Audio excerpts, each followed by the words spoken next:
tukijifunza na tumekuwa tukiongea kuhusu maombi, na katika maombi tukapata ya kwamba tuna baba, na huyu baba ni Mungu ambaye amejawa na rehema.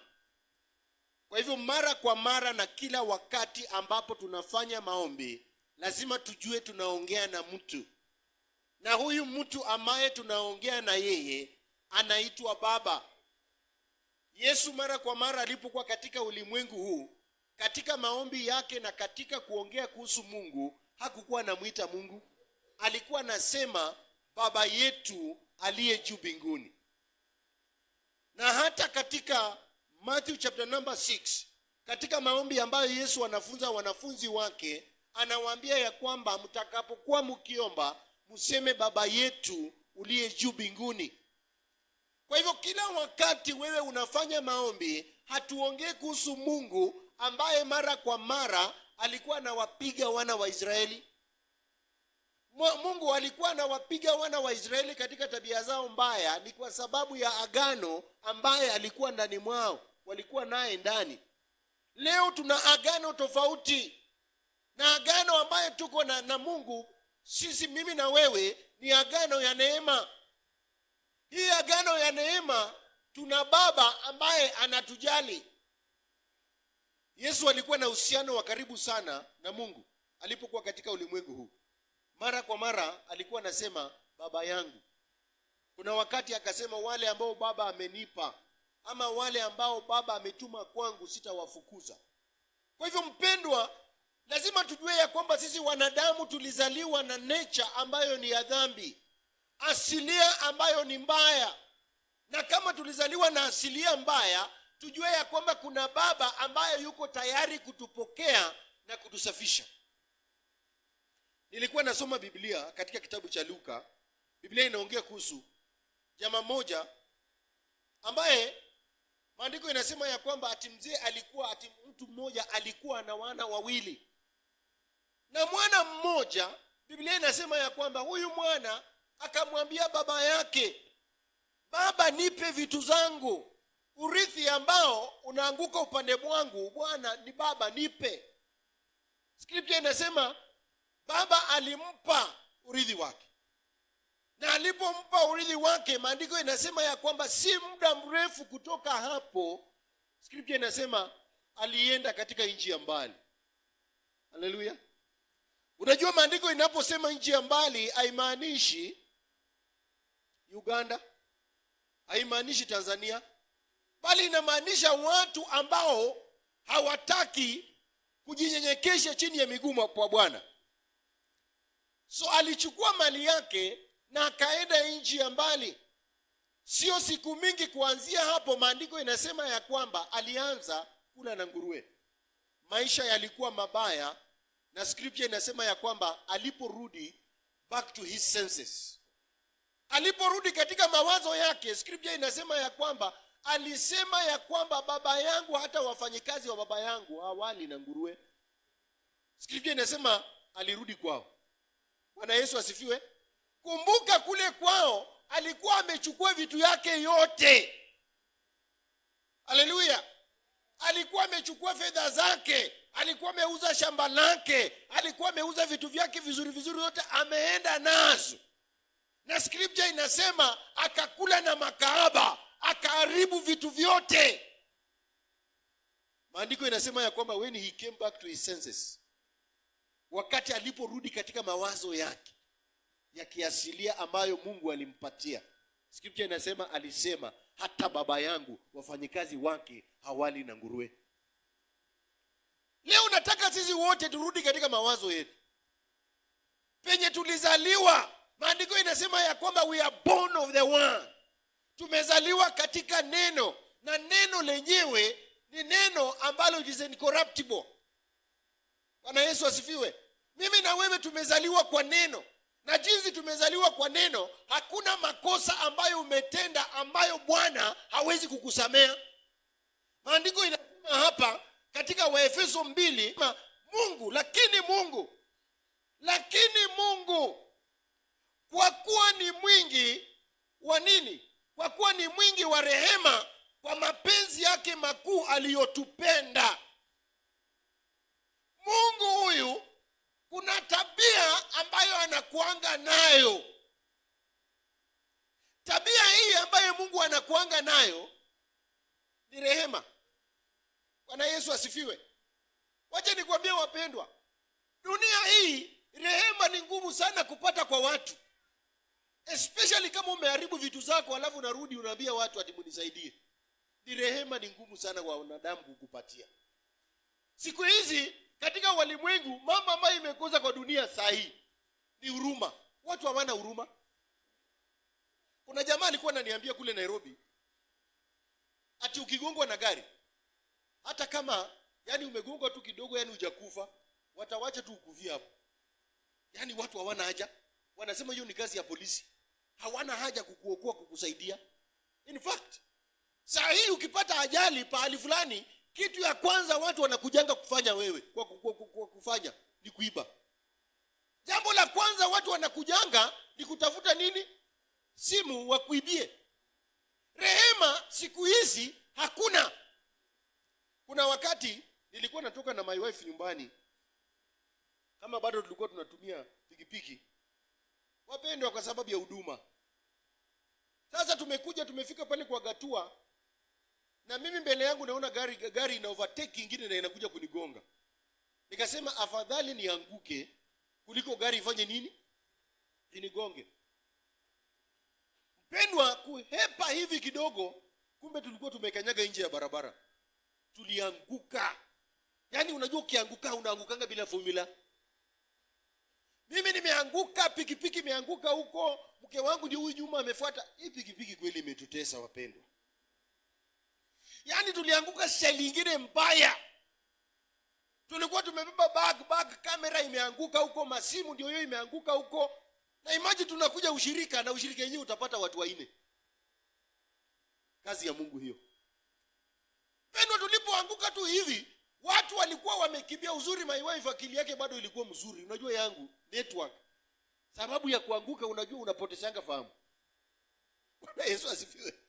Yeye akili yake iko timamu, na akaangalia simu imeanguka kutoka kwa mfuko yangu, akachukua akaiweka.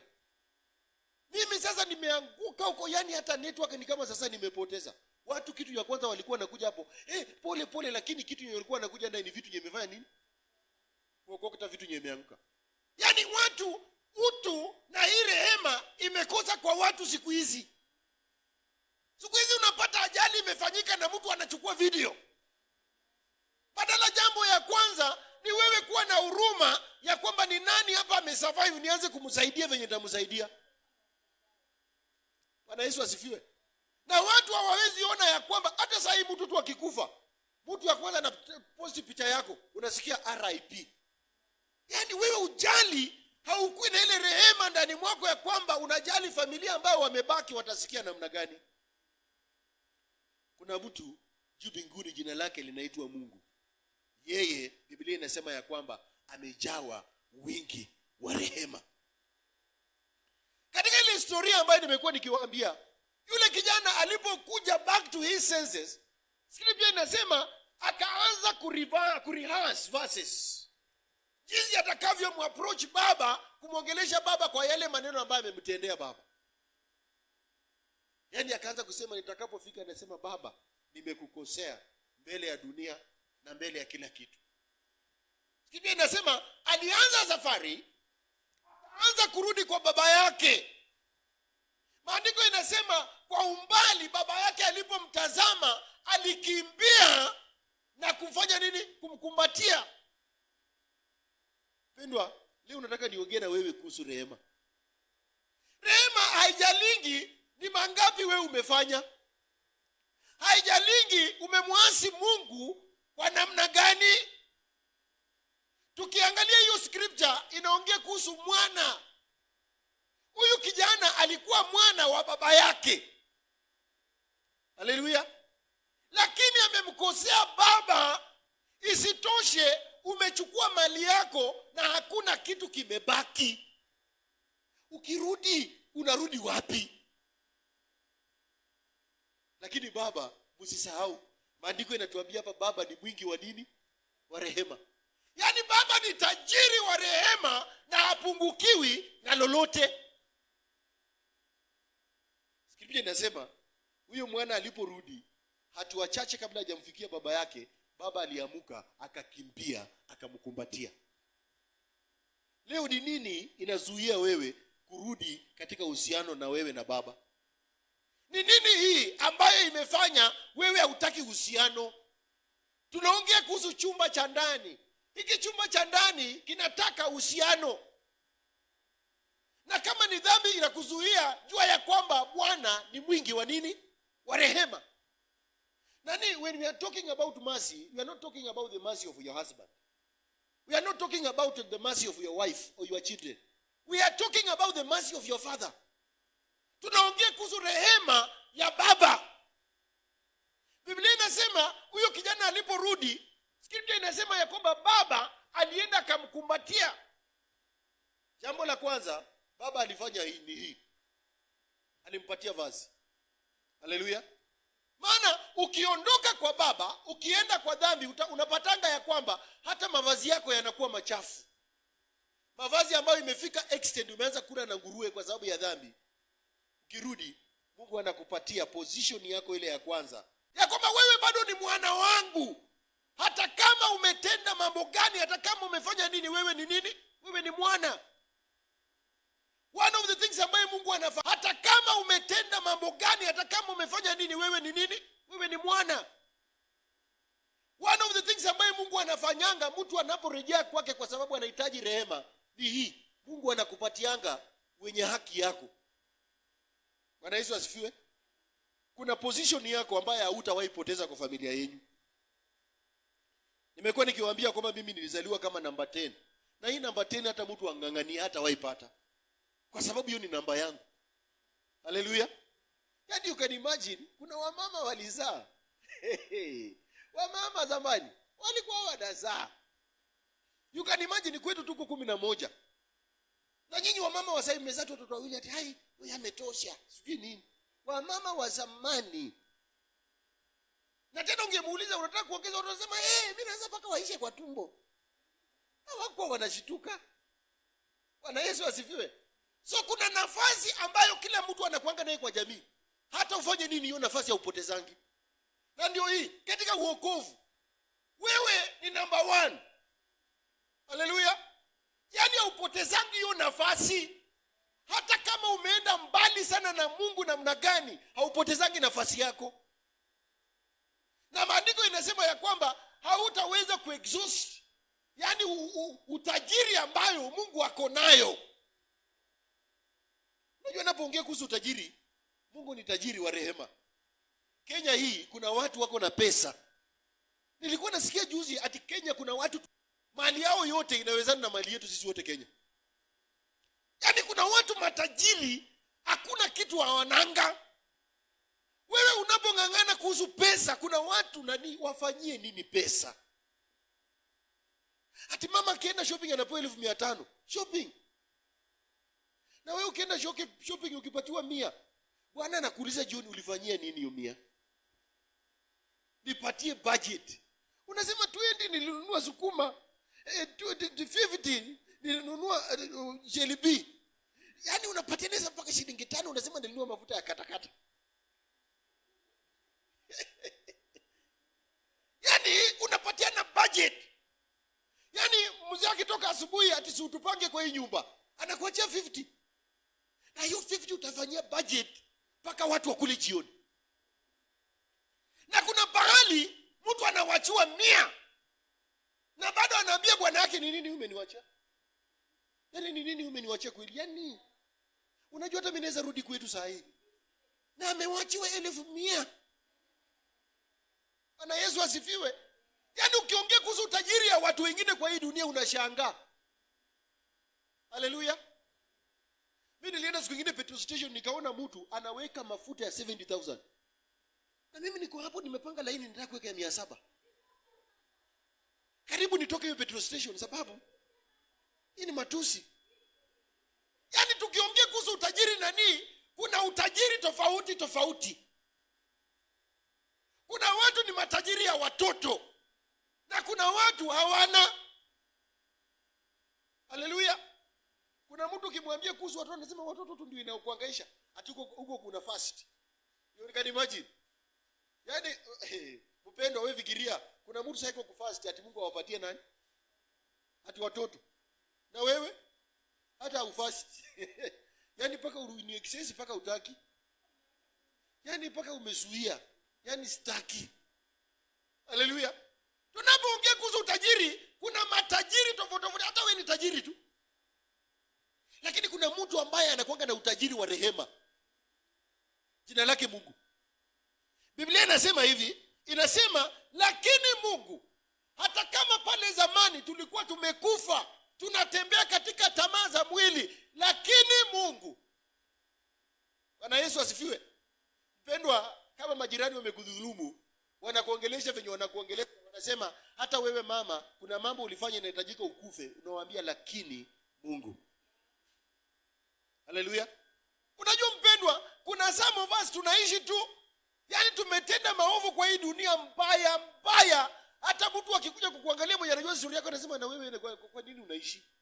Unamwambia lakini Mungu. Haleluya. Yaani kuna wakati inafikanga paka unasema lakini Mungu. Biblia inasema lakini Mungu kwa kuwa ni mwingi si wa pesa, kwa kuwa ni mwingi wa kitu ambacho kinaitwa rehema. Rehema ni hii. Umepatikana ukiua mtu, lakini Mungu anakuambia nimekusamea. Hiyo ndio rehema. Sababu ukiua mtu unafanywaje? Si nitakana wewe uuliwe. Lakini Mungu anakukuta anakuambia nini? Anakuambia nimekusamea. Yaani ile punishment ningetakana kupata sipati. Hiyo ndio rehema. Bwana Yesu asifiwe. Umepata msichana wako wa kazi amekuibia 10,000, unampata akiiba. Si nitakana ufute. Lakini unamwambia sitaki uniibie hiyo pesa, wachana na hiyo pesa. Wewe sasa endelea kufanya tu kazi. Na yaani wakati mwingine hata unaja naye, unawacha zingine hapo. Wewe unafikiri ulimpata kiba 10,000, unafikiri ataiba tena. Na ukamsamea, hawezi iba. So inatakana mimi na wewe kwa sababu ya wingi wa rehema ya Mungu inatakana tuketi hapo. Haleluya. Rehema ya Mungu ndio inafanya wanadamu wanakuwa wazuri. Bila rehema ya Mungu, I'm telling you, wanadamu watakuwa wabaya. Haleluya. Sisi tulikuwa wenye dhambi, lakini sasa kwa sababu ya rehema za Mungu zinafanya tabia zetu zinabadilika polepole. Kuna process kwa kizungu inaitwa sanctification. Sanctification si ya mara moja. Yaani utakaso. Unaona? Wewe umeoga mara ngapi tangu uzaliwe? Bwana Yesu asifiwe. Wewe umeoga mara ngapi tangu uzaliwe? Ingawa kuna wengine waogangi tunajua. Kuna wengine kila siku lazima waoge. Neno la Mungu pia unahitaji kuoga kila siku. Rehema za Mungu ziko tu kwa wingi juu ya maisha ya mwanadamu. Na kama si rehema za Mungu, ingetakana wewe ukuwe umekufa.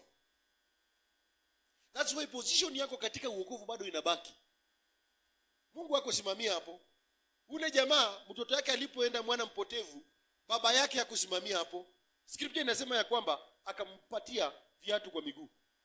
Ya kwamba wewe si mjakazi kwa nyumba yangu. Wajakazi ndio wavae viatu, lakini wewe kwa sababu ni mwana wangu akampatia viatu.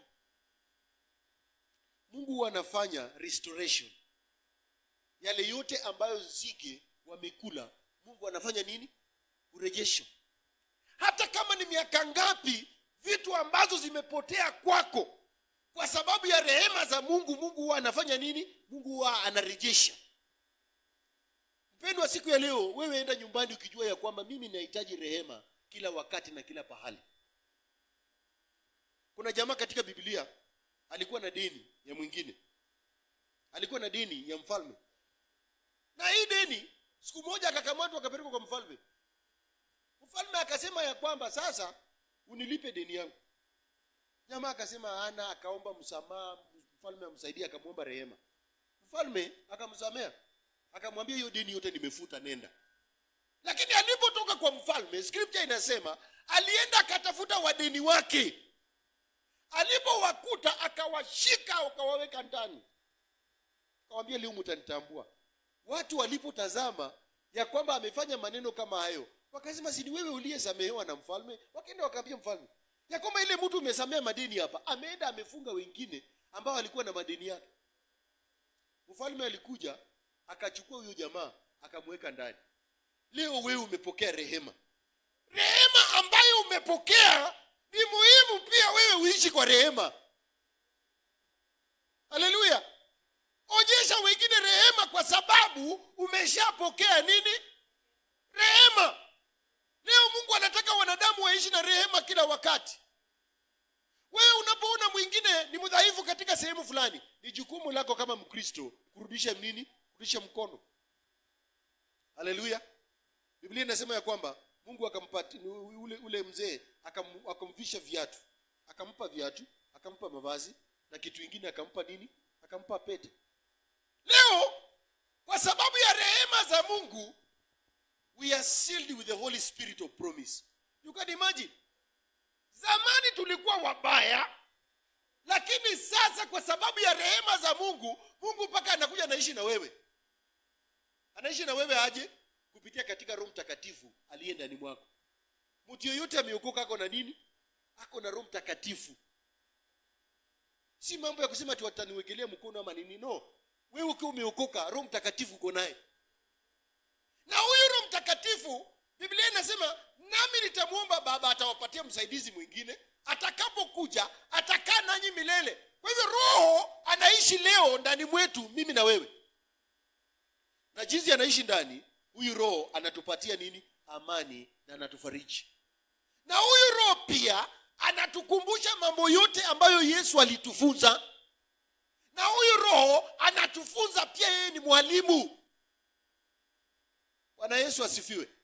Kwa hivyo ni Roho ambaye anatufunza kukaa mbali na dhambi. Hata kama tulizaliwa na asilia ya dhambi, dhambi bado inatufuata, lakini Roho anatufunza kusema hapana kwa dhambi. So maandiko inasema, lakini Mungu kwa kuwa ni mwingi wa rehema, kwa mapenzi yake makuu aliyotupenda, hata wakati ule tulipokuwa wafu kwa sababu ya makosa yetu, alituisha pamoja na Kristo, yaani tumeokolewa kwa neema. Haleluya. Leo Mkristo lazima atambue ya kwamba wewe ulikuwa mufu. Haleluya. Na si tulikuwa mufu kwa mwili, ulikuwa mufu kwa roho.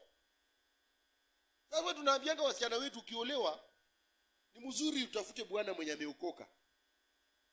Ingawa wewe unaweza kumtakasa, lakini ni mzuri, ndio mambo ikuwe rahisi. Olewa pahali ambapo mtu ameokoka. Usiolewe na mtu mwenye amekufa roho. Unajua mtu mwenye amekufa roho na nini, ngumu sana kukaa na yeye. Imagine unalala na mufu. Ama wewe kama ni kijana ati umeoa msichana na hajaokoka. Yaani mama anapikia watoto wako chakula lakini ni mufu. Inatakikana utafute mtu ambaye ameokoka. Nyinyi wote si wafu. Bwana Yesu asifiwe. Yaani uokovu, wakati unapokea uokovu, unakuanga umefufuliwa. Yaani roho yako haijakufa, na parapanda ikilia saa hii mnaenda pamoja.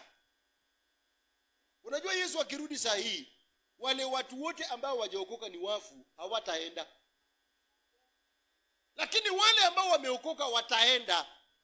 That's why it is very important kuokoka, na si kuokoka tu, kuishi kwa rehema pia. Maana kuishi kwa rehema ni kuishi kwa uhusiano. Kwa hivyo mimi na wewe leo tunahitaji kuishi katika uhusiano huo ambaye Mungu anataka. Wapendwa, kama kuna mtu ambaye hajakupatia rehema, tayari Mungu amekupea rehema. Tafuteni rehema za Mungu, maana rehema za Mungu ni kuu. Na maandiko inasema yeye ni tajiri wa rehema. Leo Mungu anakupenda wewe. Na upendo wa Mungu haina kipimo. Bwana Yesu asifiwe.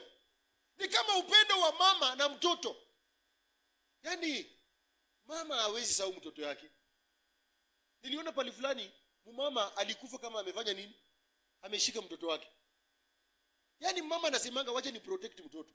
Siku nyingine nilikuwa natembea hapa kwa barabara, nikaona watu wa bodaboda tu wanafanya ujinga hapa kwa barabara.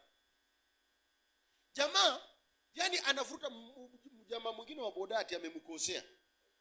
Na alikuwa amebeba mama kwa pikipiki na huyu mama ako na mtoto. Ndio alifuta hiyo bodaboda paka wakaanguka. Na mama alipoanguka, alianguka kama ameprotect nani? Bwana Yesu asifiwe. Yani kama mama anaweza protect mtoto jinsi hiyo, wewe Mungu anakuchunganga namna gani? Wewe Mungu anakuchunganga na design gani? Wewe umekosea watu sana, wewe umehatu watu wengine vibaya sana. Na si ati Mungu hajui. Mungu anajua, lakini bado kwa sababu ya rehema zake anasema huyu atabadilika tu. Haleluya. Kama kuna mtu ambaye inatakana wewe upende kila wakati ni huyu Mungu. Kwa sababu Biblia inasema ni baba yetu. Ni baba.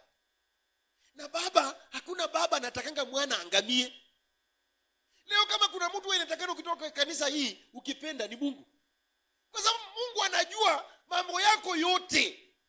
Mabaya yote wewe unatendanga Mungu anajua, lakini bado anasema wewe ni mwana wangu, ninakupenda. Haleluya. Some of you, Mungu amewafungulia barabara si kwa sababu wewe ni mzuri.